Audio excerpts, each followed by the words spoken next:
لە گەڕی دووەمی خولی نایابی تۆپی پێی کوردستان یانەی سۆران لە دووەم یاری خۆیدا میوانداری یانەی برایەتی کرد. برایەتی لە یاری یەکەمی خۆیدا بەرامبەر هەولێر 3 خاڵی بەدەست هێنابوو. سۆرانیش لە یاری یەکەم تووشی شکست بوو بەرامبەر شێروانە. هەر لە سەرەتای یاریەکە یانەی برایەتی بە هێڕشبردن دەستی بە یاریەکە کرد. بەڵام دوای تەنیا 5 خولەک لە یاریەکە بەهۆی هاتنە ژوورەوەی هاندەرانەوە ناوبژیوان بۆ ماوەی 10 خولەک یاری وەستاند. دواتر یاریەکە دەستی پێکردەوە و لە خولەکی 15 ژیارگۆڤەند برایەتی کردە خاوەنی گۆڵی یەکەم و دوای تەنیا 5 خولەک یاریزان میلاد کوڕوش گۆڵی بەرامبەری بۆ سۆران تۆمار کردەوە.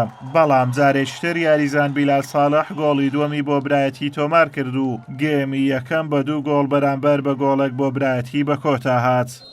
لە گێمی دووەم دوای چەندین گۆڕانکاری لەلایەن هەردوویانەوە جارێکتر یانەی برایەتی لە ڕێگای یاریزاندا ناعوسمان توانی گۆڵی سێیەم تۆمار بکات و هەمان یاریزان لە خولەکی 86 گۆڵی دووەمی خۆی و چوارەمی برایەتی تۆمار کرد. هاوکات لە خولەکی زیادکراویش کامەران خالید گۆڵی پێنجەمی بۆ یانەی برایەتی تۆمار کرد.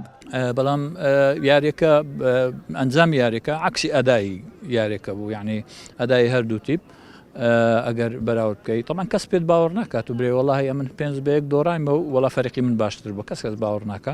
بەڵام ئەوانەی کە لێرە بوون هەموو ئەوان ئەگە بە ئینسافەوە سەیری یاریەکە بکەیت تیپێک بەرگری ئەکرد و گۆڵی ئەکرد، تیپێکیش هێرشی ئەبرد و باجی هەڵە سەرەتاییەکانی هێلی بەرگری ئەدا و لە چەند هەڵێکی 100% ئێمە نەمانەتوانی بوو. یعنی ئەوان زۆر موفق بوون لە گۆڵکردن. بەس بە شێوەیەکی گشتی ئێمە یارێکی زۆر باشمان کرد، ئەوەی جێ دڵخۆشیە، ئەوەی کە دڵنەوایمان دەکا، ئەو ئەدا باشە بووکەوە ئێمە پێشکەشمان کرد لە یاریەکە. تۆپی پێ ئاوایە دەبێت هەموو ئەنجامێک چاوەڕوان بکەیت.